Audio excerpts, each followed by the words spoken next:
کہ کائنات پھیل رہی ہے. میں دیکھ رہا ہوں گیلیکسی میں سٹارز دور دور ہو رہے ہیں اور پھیل رہی ہے یہ کائنات. اور قرآن کہتا ہے وَالسَّمَاءَ بَنَيْنَاهَا بِأَيْدٍ وَإِنَّا لَمُوسِعُونَ. آسمان کو ہم نے اپنے دستے قدرت سے بنایا ہے اور اس کو ہم قیامت تک پھیلاتے رہیں گے. 14 صدی پہلے ہی یہ تحقیق اللہ کے کلام میں آ چکی. پہلے سائنسدان نے کہا کہ پہلے یہ زمین آسمان سب چیزیں ایک ہی تھیں، ایک بڑا دھماکہ ہوا، اس سے پوری کائنات پھیلی، سورج الگ ہوا، زمین الگ، آسمان الگ. اس تھیوری کو قرآن نے خود بیان کیا ہے. اولم یر الذین کفروا ان السماوات والارض کانتا رتقا ففتقناہما. اللہ فرماتا ہے اے محبوب کیا نہیں دیکھتے وہ کافر اب بھی انکار کر رہے ہیں، زمین اور آسمان ملے ہوئے تھے، ہم نے ان کو پھاڑ کر کے الگ کیا. فتقناہما، فتق کہتے ہیں ایسا زور کا دھماکہ ہونا اور جھٹکا دینا جس سے ساری چیزیں بکھر جائیں.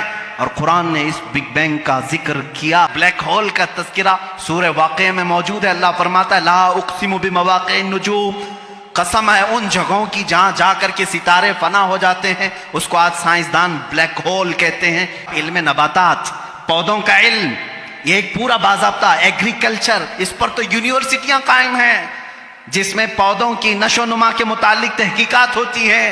اور قرآن اس کی تمام تفصیلات بتا رہا ہے.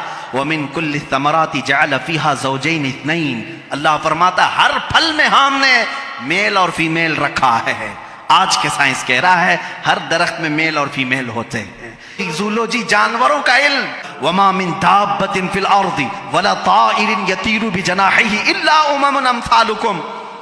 ایک سائنسدان ہے، اس نے سب سے پہلے کہا جانوروں میں بھی انسانوں جیسی کچھ عادتیں ہیں، میں نے ان پر تحقیق کی ہے. اس سائنسدان نے کہا. اور رب تعالیٰ فرماتا ہے زمین میں کوئی جانور ایسا نہیں اور اڑنے والے پرندوں میں کوئی ایسا نہیں. الا امم امثالکم، وہ سب کے سب تمہارے جیسی سوسائٹی رکھتے ہیں، ان کے اپنی برادریاں ہوتی ہیں، ایک ہی خاندان کے ساتھ اڑتے ہیں، آتے ہیں، جاتے ہیں. قرآن اس بات کو پہلے بتا چکا ہے. چونٹیوں کا علم، ایک سائنسدان ہے، اس نے کہا ہے کہ چونٹیاں بات کرتی ہیں اور یہ سب ایک دوسرے کے کانٹیکٹ میں آ کر کے ہی کام کرتی ہیں. اور قرآن کہہ رہا ہے سورہ نمل پوری چونٹیوں کی سورہ ہے. اللہ تعالیٰ فرماتا حتی اذا اتوا علی واد النمل قالت نملۃ یا ایھا النمل ادخلوا مساکنکم. جب سلیمان علیہ السلام اپنے لشکر کے ساتھ سے گزر رہے تھے تو ایک چونٹیوں کی وادی کے پاس آپ آئے تو اللہ فرماتا ہے چونٹیوں کی جو بڑی سردار تھی اس نے ساری چونٹیوں سے کہا یا ایھا النمل ادخلوا مساکنکم، اے چونٹیوں جلدی جلدی اندر داخل ہو جاؤ، کہیں سلیمان علیہ السلام کا لشکر تمہیں بے خبری میں روند نہ جائے. شہد کی مکھی پر ایک بندہ ہے جس نے ریسرچ کیا اور اس کو نوبل پرائز ملا ہے. یہ 1975 میں 1975 میں ایک سائنسدان نے تحقیق کر کے بتایا شہد کی مکھیاں کمیونیکیشن کرتی ہیں، ایک دوسرے سے رابطہ کرتی ہیں اور ان کو ایک ملکہ ہوتی ہے اور وہ آرڈر دیتی ہے اور اس کے آرڈر کے اعتبار سے سب جاتی ہیں.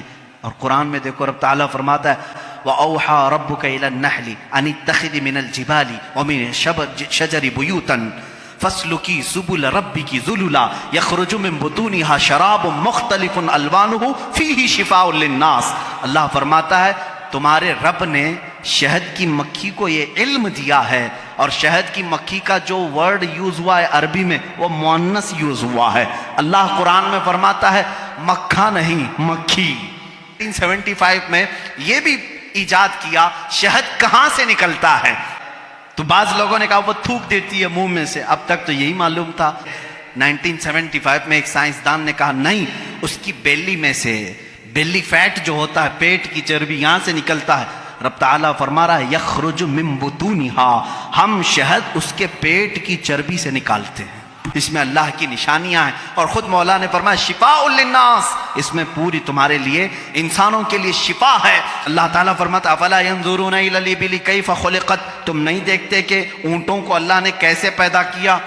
یہ کالجوں میں پڑھایا گیا ہے زولوجی کے اسٹوڈنٹس کو کہ تمام مخلوقات میں اونٹ کی تخلیق ایک سب سے الگ ہے، اس لیے کہ اس کے اندر ایسا مادہ ہے 1 مہینے تک بغیر کھائے پیے زندہ رہتا ہے. پانی جمع کر لیتا ہے۔ تقریباً 1950 یا 60 کے بیچ میں ایک سائنسدان نے کہا کہ مکڑی جانوروں میں سب سے کمزور دل والی ہوتی ہے، اور قرآن کہہ رہا ہے اتخذ وَإِنَّ أَوْهَنَ الْبُيُوتِ، بلکہ اللہ فرما رہا ہے سب سے کمزور گھر مکڑی کا ہوتا ہے اور سب سے کمزور دل بھی اس کا ہوتا ہے۔